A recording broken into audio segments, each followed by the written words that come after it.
laureato gradum doctoris scientiarum naturalium honoris causa Domino Félix Rodríguez de la Fuente. Autoritate Alessibus Regni Confessa, confero gradum doctoris scientiarum naturalium honoris causa Domino Félix Rodríguez de la Fuente. Quedat Domina Marcel Parmentier, itaque patrona insignias tibi indue e arunque vid explicar.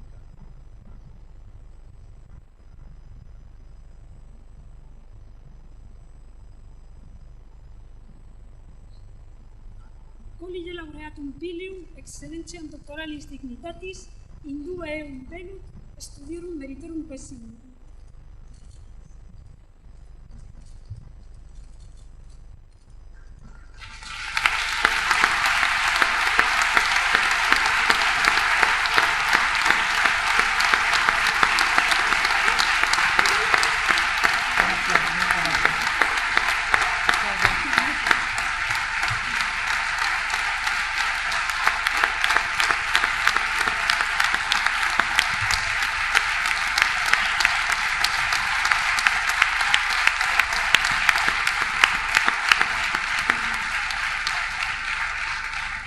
El librum apertum ubi Centaeum arcana recondita sunt.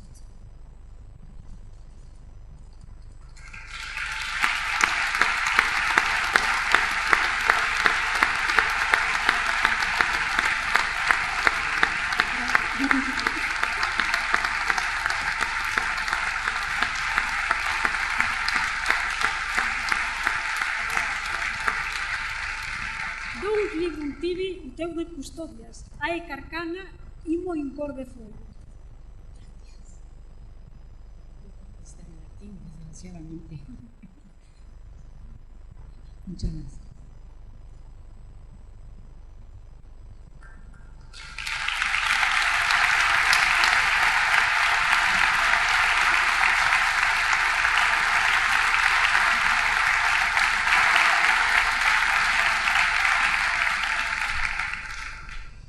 Dominus Félix Rodríguez de la Fuente, admissus et incorporatus in laureatum collegium doctorum Academiae Urgensis es.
Domina Marcel Parmentier, a beber.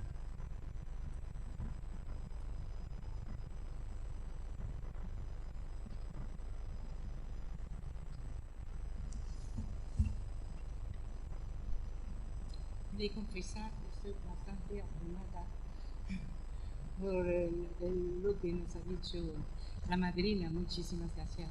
Lo único que siento es que no tengo la palabra de Félix y espero que podré leer puntualmente todo lo que he pensado. Algunas cosas a lo mejor serán algo repetidas, pero Bueno, espero que no sea la demasiado. Señor rector magnífico de la Universidad de Burgos, director general de Universidades e Investigación, señoras y señores decanos, vicerrectores, excelentísimas e ilustrísimas autoridades civiles y militares, doctores y miembros de la comunidad universitaria, queridísimos amigos y familiares. Nos sentimos muy honrados y agradecidos por esta distinción a nuestro querido añorado Félix. Nuestra gratitud más emocionada al equipo rectoral de la Universidad de Burgos, encabezado por su rector magnífico, y también a las autoridades académicas y políticas. Año 1976. Filmando en una zona de la selva amazónica de Venezuela, Félix se entera que en un poblado huayca iban a vender a 2 nutrillas gigantes que amamantaba una india para sacrificarlas y aprovechar su piel. Con una avioneta aterriza en un claro de la selva del Orinoco. Se dirige al poblado. El chamán de la tribu sale a su encuentro y con solemnidad le alarga la mano y le saluda diciendo castellano. Ojalá Félix estuviera aquí para contarnos con su palabra rotunda el impacto que le causó el huayca pronunciado la palabra castellano en aquel lugar lejano. Porque Félix se sentía orgulloso de ser castellano, de haber nacido en esta tierra austera, recia, noble, seria e importante que es Castilla y que imprime carácter y personalidad. Félix fue un producto de esta tierra, de una tierra que constituyó el entorno feliz de un niño en total libertad, que llevado por la curiosidad fue descubriendo un mundo natural, una naturaleza en la que se sumergió por suerte sin intermediarios ni traductores. Nada le era ajeno, tenía todo controlado en el medio que le rodeaba. Los movimientos de las águilas y los buitres, los nidos escondidos bajo los tejados de las casas del pueblo, el río, la búsqueda de los cangrejos, los sutiles olores a tomillo y a espiego del Parama, donde fue testigo del picado de un halcón sobre un pato y donde observó al legendario lobo llano. Anochecido ya, esperaba con gran expectación a los pastores volviendo de los páramos con sus perros mastines y sus consabidos relatos fantásticos. No faltaba nunca, terminada la jornada, los cuentos narrados con todo detalle por su madre a pie de cama. En esas tierras enriqueció su retina, estimuló su poder de percepción y observación, y con la sensibilidad de un niño fue acumulando y guardando como un importante tesoro todos estos recuerdos en la memoria profunda. Félix nació en el seno de una familia que gozaba de una desahogada posición social. Su padre, notario de profesión, fomentaba la lectura en casa, pero era partidario de una tardía escolarización, y más aún tomando en cuenta las circunstancias de la guerra civil. Años más tarde, al ingresar interno en el Colegio de los Sagrados Corazones de Vitoria y hacer el bachillerato en el Colegio de los Hermanos Maristas de Burgos, comentaba cuánto añoraba su vida familiar y la época de su niñez en plena naturaleza. La más fascinante escuela de mi infancia, decía. En la Universidad de Valladolid cursa la carrera de medicina. Una memoria privilegiada, enorme poder de concentración y gran facilidad de palabra resultaron recursos suficientes para superar los exámenes estudiando muy intensamente el tercer trimestre. Así tenía tiempo suficiente para compaginar las asignaturas serias de la carrera con el atletismo, el piragüismo, la natación. De hecho, fue campeón universitario de 400 metros lisos. Rindió el mismo culto al cuerpo y al espíritu. Especialista en el arte de cetrería, cuando terminó sus estudios, se dedicó de lleno a la captura, amansamiento y adiestramiento de aves nobles de cetrería. Según sus palabras, los halcones cambiaron el panorama de mi vida. Me hicieron abandonar cualquier otra preocupación para dedicarme por entero al estudio de los seres vivos. Profundizó en el estudio del comportamiento animal. Fue profesor contratado de etología en la Universidad Veterinaria de Madrid. En sus palabras, es un hecho que entre los animales y el hombre puede haber una distancia abismal, pero existe una similitud profunda. El territorio, la jerarquía, la agresividad, el cooperativismo, el altruismo, la nobleza. La carrera de medicina le enriqueció enormemente y sería de suma importancia a lo largo de toda su vida. El estudio de nuestro mundo interior y la increíble complejidad y armonía de los sistemas que componen nuestro organismo le permitió dar un salto de comprensión hacia nuestro mundo exterior. También unión de sistemas, complejo, vital, interactivo, en parte físico, en parte químico, donde todo lo vivo coopera al éxito o al fracaso del conjunto, como lo harían las células de un organismo vivo. Y según Félix, donde todo tiene su razón de ser, desde la bacteria hasta nosotros. Fascinado por la enorme complejidad del fenómeno vital, empezó a entender el mundo de forma más global, como un macrosistema planetario, donde las especies no pueden sobrevivir en hábitats desequilibrados.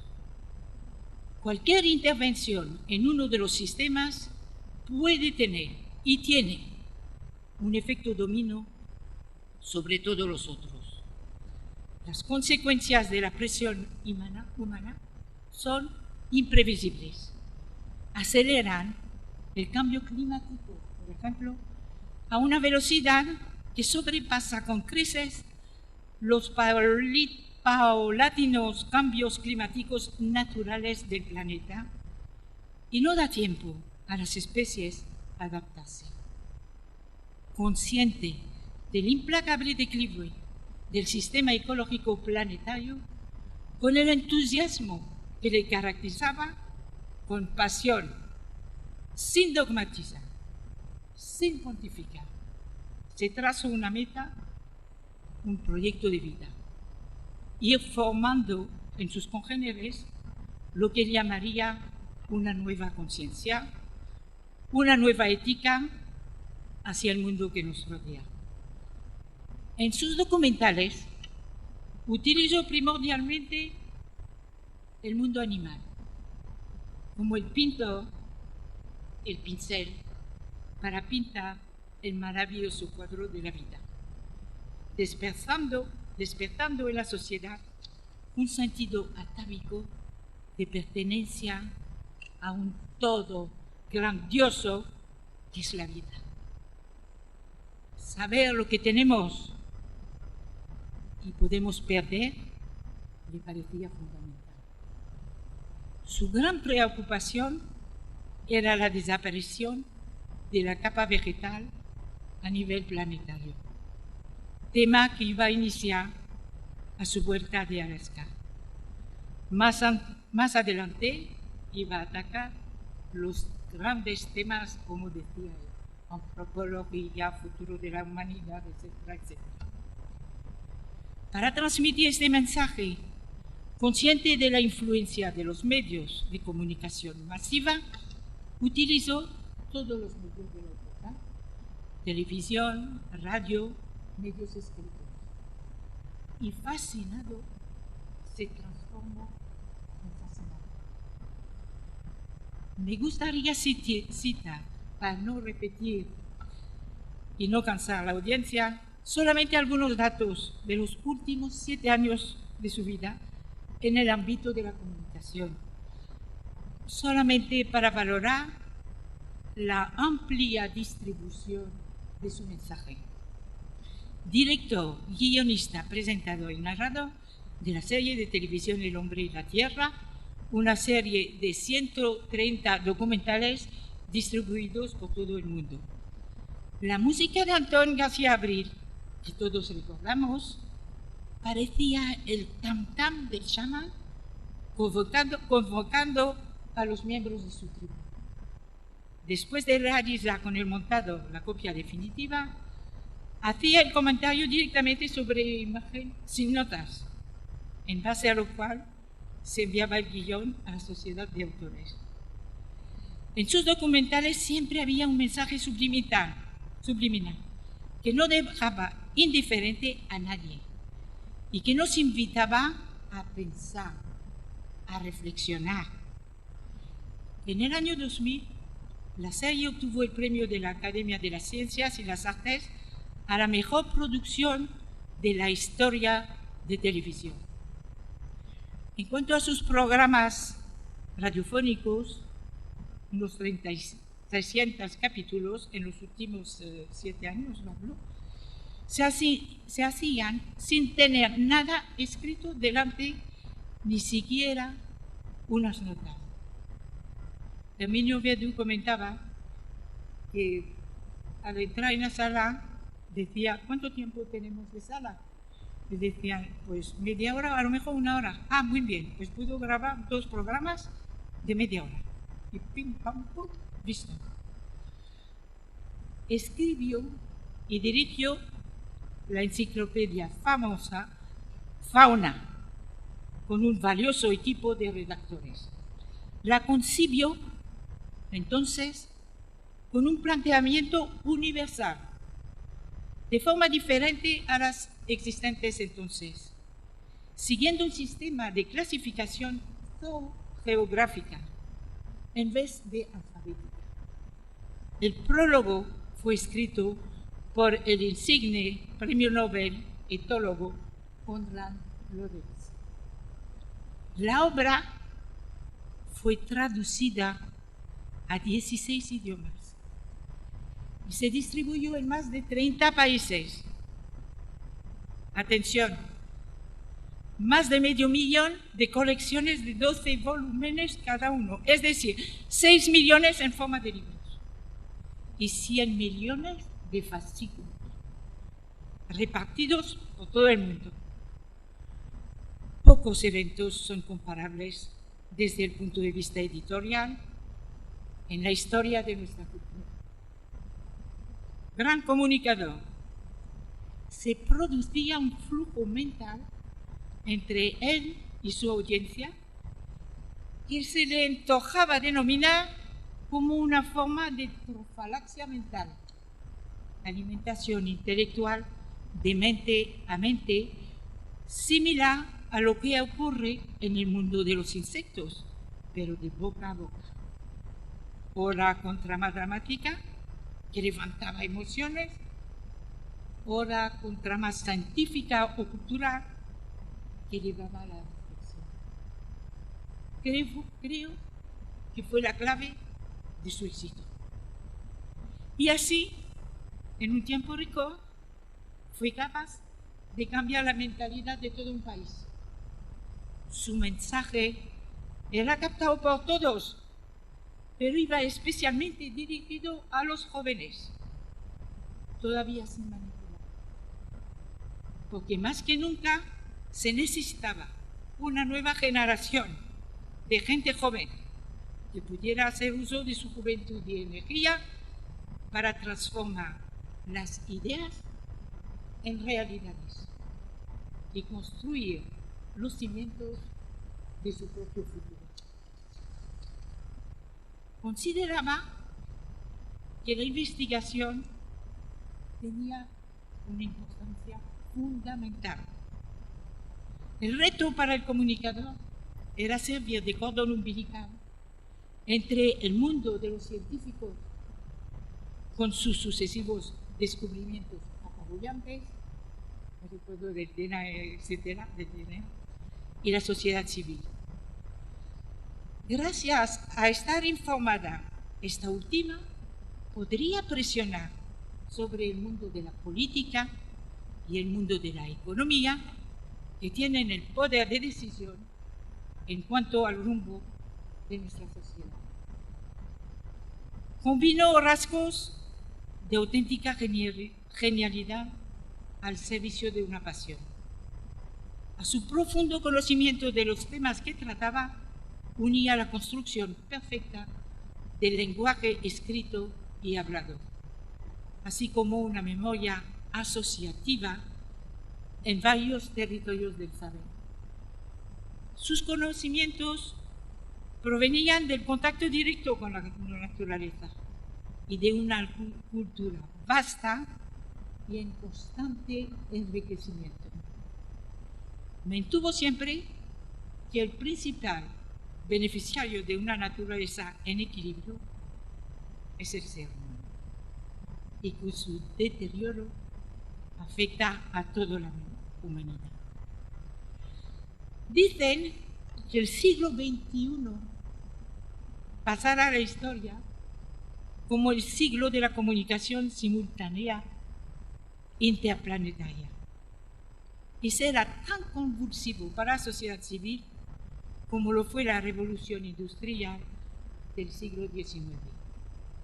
Ciertamente, los gigantescos avances de la tecnología de la comunicación, teléfonos de última generación, internet, satélites, ya saben lo que pasa, tendrían a feliz. Pero rápidamente nos diría que la vida es comunicación, que todo está ya inventado en la naturaleza desde hace miles de millones de años, porque los mensajes crepitan en nuestro alrededor, pero también en nuestro interior. Ningún organismo viviente puede funcionar sin comunicación. Todos los seres vivos ostentan una central de comunicaciones de inconcebible complejidad. Cada uno de nosotros consiste en una sociedad de miles de millones de células en constante comunicación, que rigen todo, desde el movimiento hasta la memoria y la imaginación. Una función esencial de las células nerviosas del cuerpo es el procesamiento de la información tanto desde dentro como desde fuera del propio cuerpo. Una auténtica borrachera de mensajes. Nuestro cerebro alberga unos 100.000 millones de neuronas en intensa actividad electroquímica, un intercambio, una interpretación de mensajes que los científicos están empezando a entender. ¿Cómo es posible que esta enorme sociedad de células cerebrales comunicadas entre sí genere todos nuestros pensamientos, emociones, movimientos?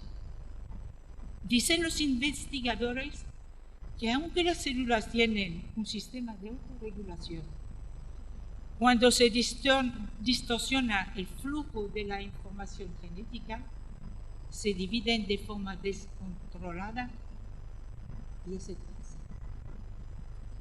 De todas formas, no deja de ser impresionante, y es para reflexionar, que en este rincón del universo, en todo nuestro sistema solar, sea este el único planeta donde se ha dado un fenómeno tan extraordinario como es la vida. Y otro fenómeno todavía más extraordinario como es la mente.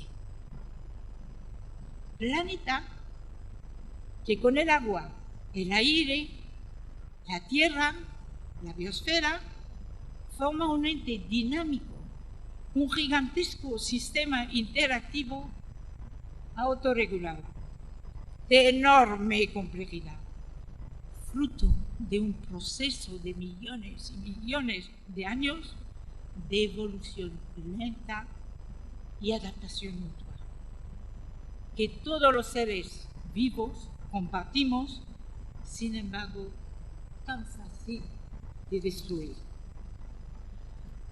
Posiblemente por encima del sentido común y de la nueva conciencia, llegará el momento en que inevitablemente será el instinto de supervivencia lo que prevalecerá.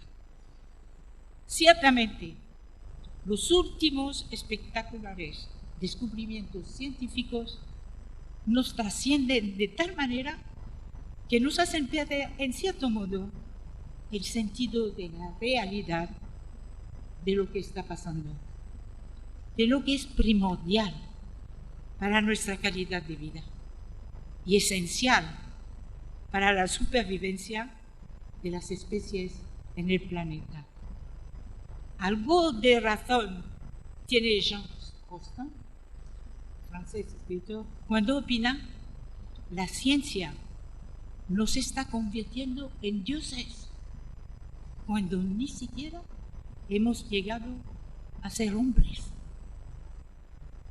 Dicen que las bacterias podrían contar la historia de la vida en la Tierra, gracias a la simbiosis, que es una forma íntima de cooperación.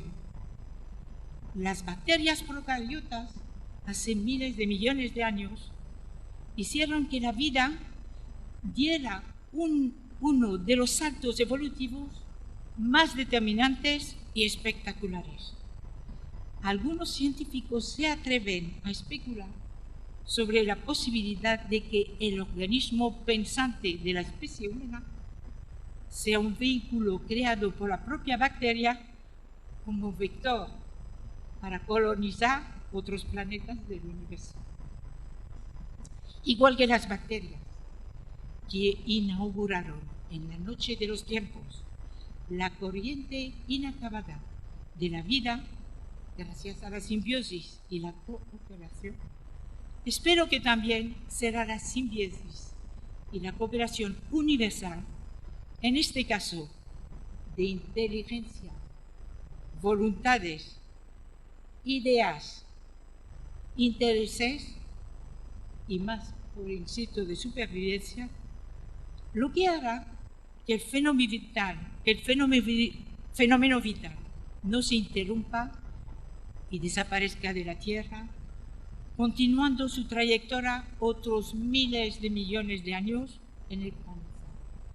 Así nosotros y nuestros descendientes podremos seguir disfrutando de aquello que todos amamos, la vida en todo su esplendor y armonía.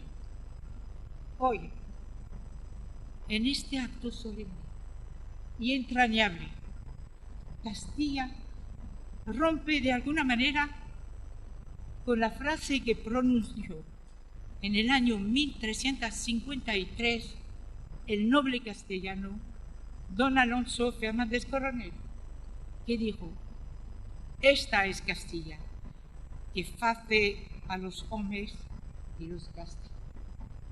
Pero pasado el pesimismo medieval, podemos decir, con el ejemplo de Félix, que les gasta para sembrarlos, para dar más tarde frutos de proyección universal.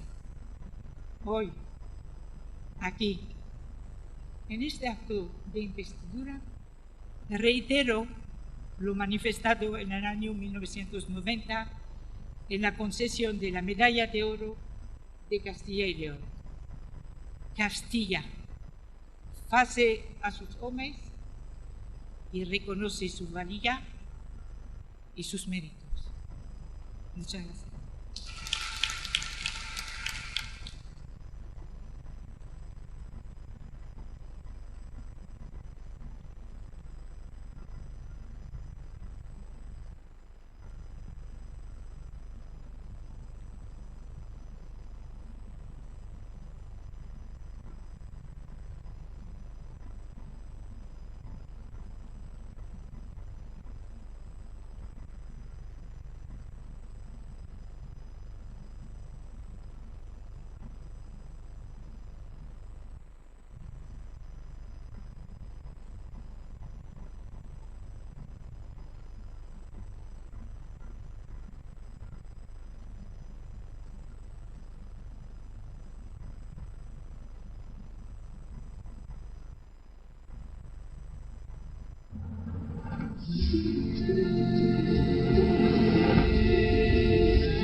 Yo creo que el alma, el espíritu de todos los seres humanos forma como un tejido poderoso que envuelve todo el planeta y que de alguna manera es el que pervive.